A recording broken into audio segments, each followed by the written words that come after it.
Well, it was a spectacular quarter for Apple. They grew their iPhone sales 23%. They hadn't done that in more than 4 years. And so there's a lot to be excited about. But the cynical investors that we are, everybody's already starting to look ahead and thinking what happens next. And that's where some of the concerns come in. Creates a tough comp for next year. What about memory prices? And so Apple's not going to even enjoy its one day in the sun in spite of having really record spectacular sales. And the stock didn't really move on the results. Well, that's exactly it. So first of all, people are all worried about memory prices because, at the same time, you see what's happening with SanDisk and Micron and that whole memory complex. If memory inputs are going up 3, 4, 5-fold in terms of costs, we all know somebody's going to have to pay for it. And Apple and Nvidia are the two biggest purchasers of memory. Nvidia probably doesn't have as much price sensitivity to it, but Apple does. These are important components in the phone, so we know that either they're going to have to pass through some of the higher costs or absorb them as lower margins. So that's one level of concern.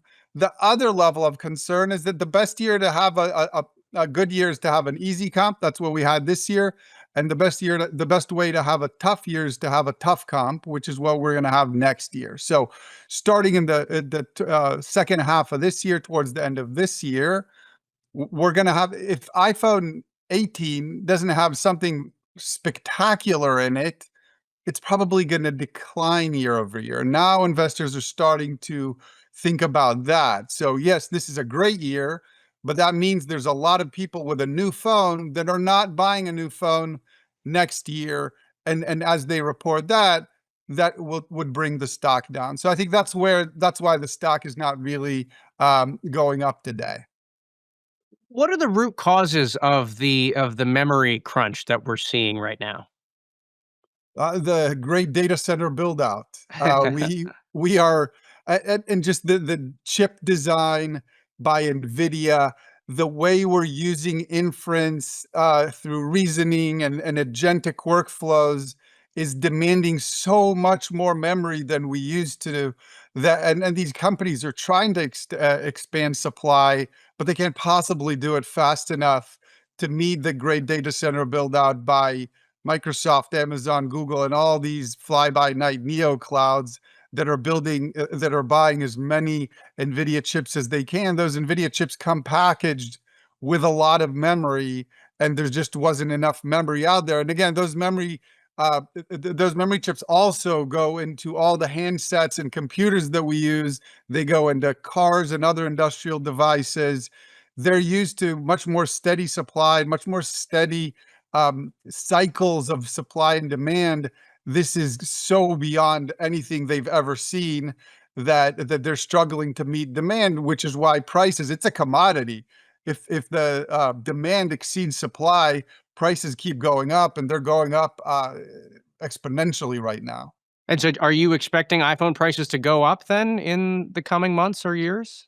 Yeah. Those are the only two ways Apple can handle it: either pass along higher prices or absorb lower margins. And since they have pricing power, they're one of the only hardware companies that has at least some pricing power. It's more likely that they'll pass along at least some of the increases from memory prices to us, the consumers. There's other ways they can handle it. One of the things that may happen this year is we may finally get a folding iPhone. For Hmm. those of you that have watched Samsung phones with envy, we may be getting that foldable iPhone this year.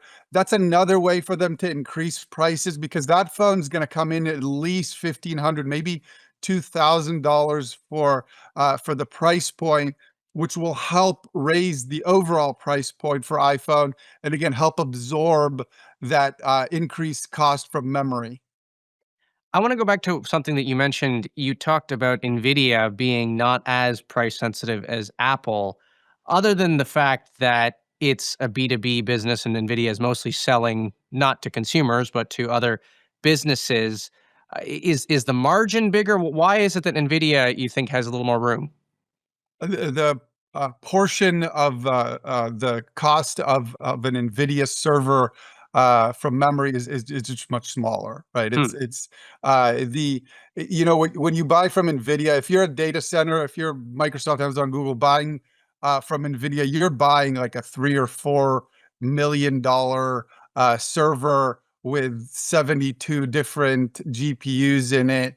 There is a lot of memory in there, but it's not a very big part of that $3 or $4 million server, refrigerator looking, gold plated, most important device that we're selling right now. What did we learn about the AI story as it relates to Apple? Because Tim Cook got some questions on the call about the partnership with Google, and the analysts tried their best to get something out of him in terms of what the if there was any kind of a revenue share agreement. Tim Cook, in classic Tim Cook fashion, he remained mum on it. He said, "I'm not saying anything else." So we didn't get much detail there, but we also had the news this week that Apple would be acquiring an AI audio startup called QAI.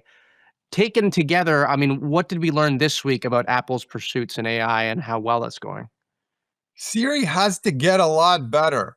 Siri is not very good, especially now when you can talk to ChatGPT, talk to Gemini, talk to Grok, have a nice conversation that sounds almost human. Siri is so far behind. They have to do something. They've chosen to align themselves with Google. It's not too surprising. Gemini's come a long way. Google's an established partner. They know they can work with them. And I think part of the reason we're not getting more details is that I'm not sure these details have been worked out. Apple has to figure out how to deploy a good frontier AI model in a way that we can interact with it and interact with its applications. It's not good enough that we'll be able to talk to her. I won't say her name because she's sitting right next to me, right? We won't. I don't want to wake her up. We won't be. It's not going to be enough to just talk to her. We're going to need her to be able to operate at least native applications, calendar, email, notes, things like that. That's a heavy lift, and what he said yesterday is, well, some of it's going to be on the phone, some of it's going to be in the data center. We're not sure yet. I'm not sure they've worked it out yet. Is it going to be a proprietary model based on Gemini, or is it going to be the Gemini from Google that operates on our phone? I'm not even sure they've figured out. But what we do know, what they know, is that it has to work. Well, Otherwise, and we will just perpetually go around Apple to ChatGPT, to Grok, to Gemini. They don't want that because that's not as good of an experience as when the voice interaction is integrated into the native apps. and I was going to point out, I mean, this acquisition with QAI, I mean, sure, it's an acquisition. They're bringing it in-house now, but this is yet another example of Apple looking outside their own house for that expertise that we've reported here at the information. It's been difficult for them to develop as fast as they would have wanted. And so it's rare for Apple to make an acquisition of this size, although we don't know how big it is, but I mean, it seems significant. Yeah, it's significant because it tells us that either they're in a panic or they're playing defense in terms of intellectual property. They want to make sure they own all the intellectual property in order to be able to deliver these kinds of capabilities. This is not a new problem. We've been complaining about voice commands on the iPhone for a long time. They've had 3 years to figure it out, and they haven't. That's why they're going externally. Whatever team was inside Apple that was tasked with solving this problem and making it just catching up to what ChatGPT and Gemini have failed, which is why they have to go externally. Because again, couldn't be more important. If they don't pull a rabbit out of the hat by the end of this year, a year from now, we're talking about how iPhone sales were down, maybe down significantly. Right. And it brings me to my last point, Gil, which is something you and I have not talked about yet.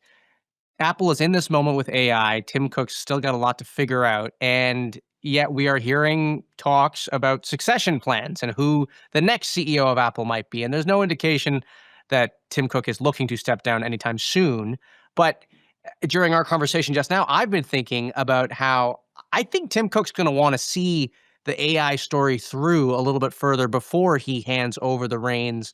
And it leads me to believe that actually, even though John Turnus is a name that's been thrown around, I think we're actually further out maybe than we think, because I don't think he's going to hand things over in the middle of such a big company transition, right?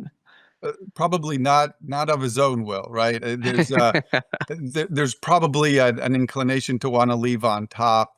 Uh, this would have been a good time for him to leave on 23% iPhone growth, but the stock's not reacting very favorably.